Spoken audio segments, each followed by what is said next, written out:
अगले दिन दोपहर को कचहरी में तारकुंडे ने भाटे को छेड़ा। अरे भाटे, सुना है आजकल तुम्हारे घर में कोई सन्यासी ठहरा हुआ है। तारकुंडे का अपना कार्यालय कचहरी के पास ही था। वे बहुधा दोपहर के समय गपशप के लिए भाटे के पास आ जाया करते थे। हाँ, 2 दिन से एक स्वामी जी आए हुए हैं इंजीनियर साहब। किंतु आपको किसने कहा? सारे मित्रों में इसकी चर्चा है, तारकुंडे ने कुर्सी पर बैठते हुए कहा। कल संध्या ही आपटे कह रहा था कि तुम सन्यासी की बड़ी सेवा कर रहे हो। मुझे तभी आश्चर्य हुआ कि पढ़े लिखे होकर भी तुम किन जाहिलों के चक्कर में पड़े हो। तारकुंडे के चेहरे पर उसकी वितृष्णा उभर आई। साधु सेवा माय फुट। अरे भाई एग्जीक्यूटिव इंजीनियर साहब, भाटे हंसे। तुम्हारे जैसा धर्मप्राण हिंदू तो सारे देश में ढूंढे नहीं मिलेगा। ब्रह्म मुहूर्त में उठकर रात के सोने तक तुम्हारा ऐसा कौन सा क्षण है जो धार्मिक कर्मकांड से मुक्त होता है? कोई पूर्णिमा, अमावस्या, एकादशी तुम नहीं छोड़ते, और तुम ही साधु सेवा की निंदा कर रहे हो। देखो भाटे, तारकुंडे बोले, तुम जानते हो कि यह सारा ढकोसला मैं इसलिए ढोए जा रहा हूँ क्योंकि जन्म से मुझे इसका अभ्यास है। अन्यथा आज के वैज्ञानिक युग में धर्म या धर्म में विश्वास की सार्थकता ही क्या है? और फिर ये साधु सन्यासी, ये सब तो हमें मूर्ख बनाने के लिए हैं।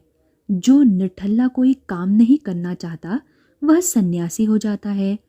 और हमारी मूर्खता की सीमा देखो कि उन अनपढ़ गंवार भिखमंगों को धर्म गुरु समझकर अपने घर में ठहराते हैं, उसके प्रति पूज्य भाव दिखाते हैं, उनकी सेवा करते हैं।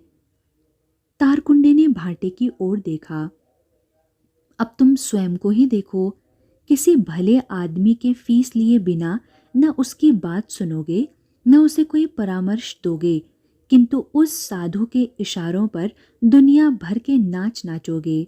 बताओ, यह कोई वैज्ञानिक दृष्टिकोण है? तब तक आपटे और दीघे भी वहां आ गए थे। तारकुंडे की बात उन्होंने कुछ सुनी थी, कुछ नहीं सुनी थी, किंतु इस वार्तालाप में उनकी रुचि कम नहीं थी। साधु सेवा सत्संगति और धर्मलाभ के लिए होती है।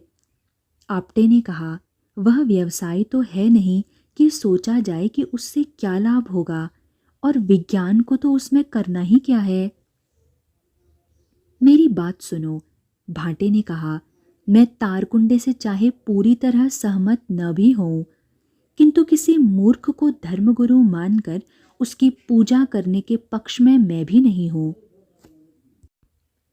तो फिर उस साधु को क्यों बैठा रखा है घर में? तारकुंडे ने कहा। निकाल कर बाहर करो। यही तो कह रहा हूं, भाटे बोले। अपने पत्र में तो लक्ष्मण राव ने उसकी प्रशंसा लिखी ही थी। मैंने भी उसे अब तक बहुत अद्भुत पाया है। मुझे तो वह बहुत विद्वान और पंडित लगता है। अच्छा, तारकुंडे ने जैसे अपनी आंखें भाटे के वक्ष में गाड़ दी। अंग्रेजी समझता है? तुमसे अच्छी अंग्रेजी बोलता है, भाटे ने कहा। संस्कृत के ग्रंथ उसे कंठस्थ हैं। हिंदी धारा प्रवाह बोलता है। बांग्ला उसकी मातृभाषा है। फ्रांसीसी की पुस्तक पढ़ रहा है। तारकुंडे ने भाटे को इस प्रकार देखा जैसे वे यह सब उसे नीचा दिखाने के लिए कह रहे हों। अच्छा अच्छा, कोई बड़ा भाषाविद है, जानता भी है या जानने का नाटक कर रहा है। किंतु भाटे के उत्तर से पहले ही, अच्छा बताओ, दर्शन शास्त्र पढ़ा है उसने? मैं नहीं जानता, भाटे बोले, किंतु साधु है तो दर्शन से अनभिज्ञ भी नहीं होगा। मैं बताऊं, आपटे ने कहा। मेरा विचार है कि हमें अपने नगर के नेताओं और विद्वानों को एकत्रित कर उसके विद्वत्ता की थाह लेनी चाहिए। इतना ही पढ़ा लिखा है तो उसे इसमें कोई आपत्ति नहीं होनी चाहिए। नहीं, उसे आपत्ति क्या होगी? भाटे सहमत हो गए। हम आ गए तो फिर नाक भौं मत चढ़ाना, तारकुंडे बोले। सोच लो, फिर ना हम सच बोलने में संकोच करेंगे ना उसे उधेड़ने में। फिर कुछ मत कहना। शालीनता की सीमा नहीं लांघोगे तो कुछ नहीं कहूँगा, भाटे ने कहा। तो बुला ले मित्रों को, आपटे ने पूछा। क्या कहेंगे मित्रों को? दीर्घ ने कहा कि आओ सब मिलकर एक साधु की परीक्षा लें। नहीं, यह सब कहने की आवश्यकता नहीं है, भाटे बोले। स्वामी जी के दर्शनों और धर्म चर्चा के लिए तो लोगों को बुलाया ही जा सकता है। वे रुके। मैं स्वयं भी सोच रहा था कि कहीं ऐसा तो नहीं कि साधु तो विद्वान नहीं है, मैं ही उससे अधिक प्रभावित हो उठा हूँ। भाई मैं आया तो उसका सारा प्रभाव उड़ जाएगा। और कहे देता हूँ, धर्म वर्म की नहीं, दर्शन शास्त्र और विज्ञान की चर्चा करूँगा, तारकुंडे ने कहा। फिर चाहे तुम्हारे साधु महाराज रहें या भाग जाएं। बहुत बूढ़े तो नहीं हैं कि फिर उनके बुढ़ापे पर दया करने को कहने लगो। नहीं, युवा हैं एकदम, 30 वर्ष के भी शायद नहीं हो। ओ, तारकुंडे के चेहरे पर आश्चर्य था। तो ठीक है, आपटे बोले। सब लोग संध्या समय भाटे के घर में चर्चा के लिए जुटते हैं। धर्म लाभ हो गया तो ठीक, ज्ञान चर्चा हो गई तो ठीक, और भांडा फोड़ हो गया तो ठीक। मित्रों के अतिरिक्त कुछ और लोगों को भी आमंत्रित कर लें? दीघे ने पूछा। मेरा तात्पर्य है जनसाधारण को। कर लो, कुछ अधिक लोग होंगे तो सन्यासी को भी अच्छा लगेगा कि उसका प्रवचन सुनने इतने लोग आए हैं, और उसकी मजाक उड़ेगी तो सारे नगर को भी ज्ञात हो जाएगा कि एक पाखंडी को उसका यथार्थ रूप दिखा दिया गया है, तारकुंडे ने प्रसन्न होकर कहा। स्वामी जी, मुझे बताया गया है कि आप बहुत विद्वान पुरुष हैं। हमारा सौभाग्य है कि आप हमारे नगर में पधारे हैं। तारकुंडे ने मधुर ढंग से बात आरंभ की, किंतु उन शब्दों के पीछे से झांकती उसकी अश्रद्धा को कोई भी स्पष्ट देख सकता था। यदि आप बुरा न माने तो 2-1 प्रश्न मैं भी करना चाहूँगा।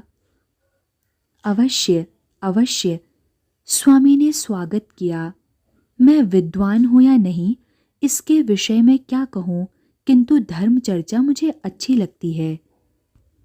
धर्म चर्चा तो हमें भी अच्छी लगती है स्वामी जी, किंतु यदि वह मूर्खता से लिप्त न हो तो। तारकुंडे अपनी पर आ गए। स्वामी जी, पौराणिक कपोल कथाएं मत सुनाइएगा। वैज्ञानिक ढंग से आप मुझे यह बताइए कि आपका वेदांत तो यह कहता है कि सारी सृष्टि में एक ही तत्व विद्यमान है, उसका कोई वैज्ञानिक प्रमाण भी है? अवश्य है क्यों नहीं? चेतन अचेतन, स्थूल सूक्ष्म, सभी दम साधे एकत्व की ओर दौड़ रहे हैं। स्वामी ने सहज भाव से मुस्कुराकर कहा। पहले मनुष्य ने जिन भिन्न पदार्थों को देखा, उसमें से प्रत्येक को भिन्न मानकर उसको भिन्न भिन्न नाम दिए। बाद में विचार कर यह निश्चय किया कि समस्त पदार्थ 63 मूल द्रव्यों से उत्पन्न हुए हैं। स्वामी ने रुककर तारकुंडे की ओर देखा। मूल द्रव्य समझते हैं ना आप, जिन्हें अंग्रेजी में रसायन शास्त्र पढ़ने वाले लोग एलिमेंट कहते हैं। तारकुंडे ने अपना सिर हिला दिया, जैसे सब कुछ समझ रहे हों।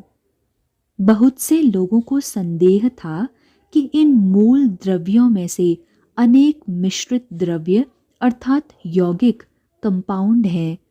स्वामी ने बात आगे बढ़ाई। जैसे जैसे समय बीतता जा रहा है, अनेक मूल द्रव्य मिश्रित द्रव्य प्रमाणित होते जा रहे हैं। जब रसायन शास्त्र अंतिम मीमांसा पर पहुंचेगा, उस समय सभी मूल द्रव्य एक ही पदार्थ के अवस्था भेद मात्र समझे जाएंगे। आपके पास इसका कुछ प्रमाण भी है? तारकुंडे ने कुछ उद्दंडता से कहा। पहले ताप, आलोक और विद्युत को सभी भिन्न समझते थे। अब प्रमाणित हो गया है, ये सब एक ही है, एक ही शक्ति के अवस्थान्तर मात्र है।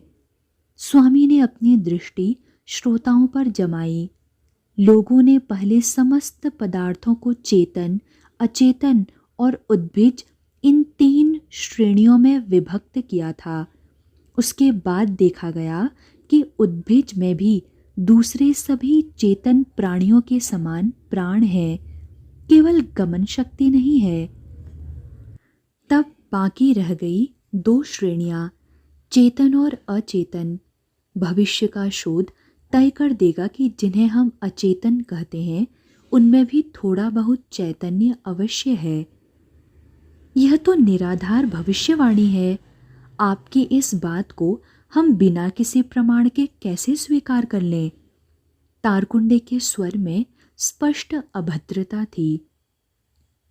भाटे को लगा, तारकुंडे को बुलाकर कहीं उन्होंने भूल तो नहीं की। किसी की विद्वत्ता और ज्ञान को परखना एक बात है और उसका अपमान करना दूसरी। तारकुंडे तो झगड़ा मोल लेने के लिए सोहदे का सा व्यवहार कर रहा है। तारकुंडे स्वामी जी से इस प्रकार बात नहीं करते। भाटे से कहे बिना नहीं रहा गया। स्वामी ने अपना हाथ उठाकर संकेत से भाटे को रोका। कोई बात नहीं वकील साहब, आप चिंतित न हो, मैं इन बातों का बुरा नहीं मानता। उन्होंने तारकुंडे की ओर देखा। किस बात का वैज्ञानिक प्रमाण चाहिए आपको? आपने आरंभ में ही कह दिया है स्वामी जी। तारकुंडे ने इस प्रकार कहा जैसे वह निश्चित रूप से जानता हो कि सन्यासी भूल कर चुका है और अब बस वह पराजय स्वीकार करने ही वाला है कि चेतन और अचेतन सभी एकत्व की ओर दौड़ रहे हैं। किंतु आपके पास क्या प्रमाण है कि अचेतन पदार्थ एकत्व की ओर दौड़ रहे हैं? प्रमाण उनके पास नहीं है जो पृथ्वी का निरीक्षण नहीं करते। स्वामी ने साहस कहा, पृथ्वी में जो ऊंची नीची जमीन देखी जाती है, वह भी समतल होकर एक रूप में परिणत होने की सतत चेष्टा कर रही है। वर्षा के जल से पर्वत आदि ऊंची जमीन धुल जाने पर उस मिट्टी से गड्ढे भर रहे हैं। एक उष्ण पदार्थ को किसी स्थान पर रखने पर वह चारों ओर के द्रव्यों के साथ समान उष्ण भाव धारण करने की चेष्टा करता है। उष्णता इस प्रकार संचालन, संवाहन, विकिरण आदि पद्धतियों से सर्वदा संभाव या एकत्व की ओर अग्रसर हो रही है। ये सब तो कवि के प्रमाण हैं, वैज्ञानिक के नहीं। तारकुंडे ने पुनः कहा, कोई वैज्ञानिकों वाला प्रमाण दीजिए। वृक्ष के फल, फूल, पत्ते और उसकी जड़ ऊपर से भिन्न प्रतीत होते हैं। पाठशालाओं में बच्चों को पढ़ाया भी इसी प्रकार जाता है, किंतु रूपाकार भिन्न होने पर भी पदार्थ तो एक ही है। विज्ञान इसे प्रमाणित कर चुका है। स्वामी ने कहा, प्रिज्म के भीतर से देखने पर सफेद रंग इंद्रधनुष के 7 रंगों के समान पृथक पृथक विभक्त दिखाई देता है। खाली आंखों से देखने पर एक ही रंग और लाल या नीले चश्मे से देखने पर सभी कुछ लाल या नीला दिखाई देता है। आप विषय से भटक रहे हैं स्वामी जी। तारकुंडे के चेहरे पर विजयिनी मुस्कान थी। अपने इन बचकाने उदाहरणों से आप प्रमाणित क्या कर रहे हैं? भाटे के चेहरे पर फिर विरोध झलका, किंतु स्वामी का चेहरा तथा स्वर अब भी निर्द्वंद थे। सत्य तो एक ही है, माया के द्वारा हम उसे पृथक पृथक देखते हैं। देश कालातीत सत्य अद्वैत और अखंड है। उसके कारण मनुष्य को इस सृष्टि के विभिन्न पदार्थों का ज्ञान होता है, किंतु उस संपूर्ण सत्य को मनुष्य देख नहीं पाता, जान नहीं पाता। भाटे का विचार था कि अब शायद तारकुंडे का मुख बंद हो जाएगा, किंतु तारकुंडे चुप नहीं हुआ। पैंतरा बदलकर बोला, जो कुछ हम अपनी आंखों से देखते हैं सदा वही सत्य नहीं होता। रेल की समानांतर पटरियां दूर जाकर परस्पर मिलती हुई प्रतीत होती हैं। मृग तृष्णा तथा रज्जू में सर्प भ्रम आदि ऑप्टिकल इल्यूजन होते ही रहते हैं। सभी प्राणियों के नेत्र भिन्न भिन्न क्षमता युक्त लेंस मात्र हैं। हम लोग किसी वस्तु को जिस प्रकार का देखते हैं, घोड़ा उसको कुछ बड़े आकार में देखता है, क्योंकि उसके नेत्रों का लेंस कुछ भिन्न शक्ति वाला है। तारकुंडे गर्वपूर्ण भाषण की मुद्रा में आ गए थे। जॉन स्टुअर्ट मिल ने कहा है। सहसा उसने रुककर स्वामी की ओर देखा। जॉन स्टुअर्ट मिल का नाम सुना है ना? स्वामी स्वीकृति में हल्के से मुस्कुराए। जॉन स्टुअर्ट मिल ने कहा है।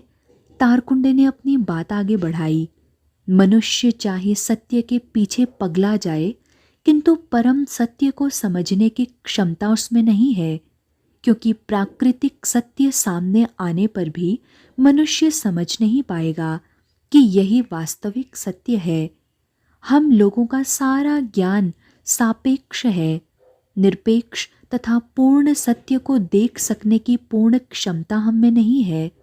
अतएव निर्गुण ब्रह्म अथवा जगत के कारण को मनुष्य कभी नहीं समझ सकता। तारकुंडे ने स्वामी की ओर देखा। क्या कहते हैं स्वामी जी? तारकुंडे के स्वर का विष सबका हृदय चला रहा था। यदि कोई उससे अप्रभावित दिख रहा था तो वह स्वयं स्वामी ही थे। स्वामी ने सहज भाव से कहा, हो सकता है कि आपको और आपके परिचितों को परम तथा निरपेक्ष ज्ञान न हो, किंतु उससे यह निष्कर्ष कैसे निकाला जा सकता है कि किसी को भी परम ज्ञान नहीं है? स्वामी ने तारकुंडे पर अपनी दृष्टि जमाई। आप कभी उत्तरी ध्रुव प्रदेश गए हैं? नहीं, तारकुंडे ने कहा। आपका कोई मित्र गया है? नहीं। आपका कोई संबंधी गया है? नहीं, पर फिर भी वहाँ अन्य लोग गए हैं। वहाँ कुछ लोग रहते भी हैं। स्वामी ने कहा, ज्ञान और मिथ्या ज्ञान नामक दो अवस्थाएं हैं। इस समय आप जिसे ज्ञान कह रहे हैं वह वस्तुतः मिथ्या ज्ञान है।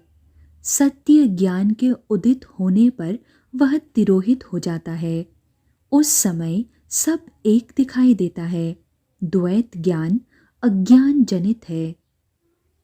सन्यासी से सहमत होने के स्थान पर तारकुंडे कुछ और भी उग्र हो गए। यह तो बड़ा भयानक तर्क है साधु महाराज।